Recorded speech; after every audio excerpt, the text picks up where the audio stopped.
क्षेत्र में फेसबुक पर हुई जान पहचान ने एक किशोरी के लिए परेशानी खड़ी कर दी, जहां एक अपराधी ने उसका पीछा कर सार्वजनिक स्थान पर थप्पड़ मारते हुए जबरन शादी करने का दबाव बनाया। पुलिस ने आरोपी के खिलाफ संबंधित धाराओं के तहत मामला दर्ज कर गिरफ्तार किया है और आगे की जांच जारी। मिली जानकारी के अनुसार 17 वर्षीय पीड़िता अजनी परिसर में रहती है। उसकी 23 वर्षीय मरियम नगर सिविल लाइन निवासी आरोपी आबिद अहमद खान के साथ फेसबुक के माध्यम से जान पहचान हुई थी। धीरे धीरे दोनों के बीच प्रेम संबंध बन गए थे। बताया जा रहा है कि इसका पता चलने के बाद पीड़िता के पिता ने उसकी मां और बेटी को घर से निकाल दिया था और तब से वह दोनों अलग से रहने लगी थी। नाबालिग बच्ची ने तब आरोपी से संबंध तोड़ दिए। इसके बावजूद आरोपी किशोरी से लगाव बनाए रखे हुए था। 13 नवंबर की शाम को किशोरी जब अपनी मां को स्कूटी से लेकर सक्करदरा चौक से जा रही थी, उसी दौरान आरोपी ने उसका पीछा किया। रामेश्वरी रोड पर उसने उसका रास्ता रोका, पीड़िता के गाल पर थप्पड़ मारा और उससे शादी करने के लिए दबाव बनाया। विरोध करने पर आरोपी वहां से भाग गया।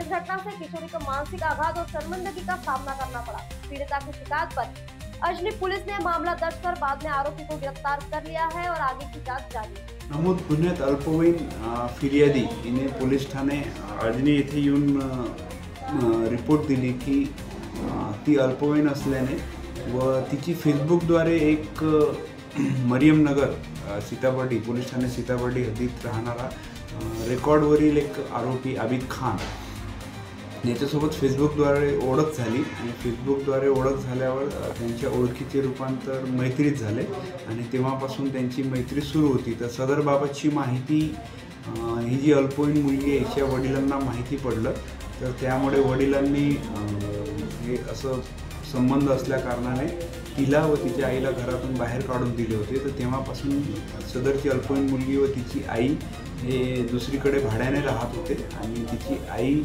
मोलमजुरी करून तिचे पालनपोषण करत होती। पण काही दिवसापासून वडिलांनी घरातून हाकलल्यामुळे ही अल्पवयीन मुली सदर मुलासोबत बोलणे टाळत होती, परंतु हा आरोपी वारंवार तिचा मागोवा करत होता। तर सदर मुलीने माननीय वरिष्ठांकडे याबाबत यापूर्वी रिपोर्ट केल्याने सदर मुलीला पोलीस ठाणे येथे बोलवून तिचा गुन्हा दाखल करण्यात आला व आरोपीला तपास पथकाद्वारे वारंवार त्याचे घरी जाऊन चेक केले असता तो मिळून आलेला नाही।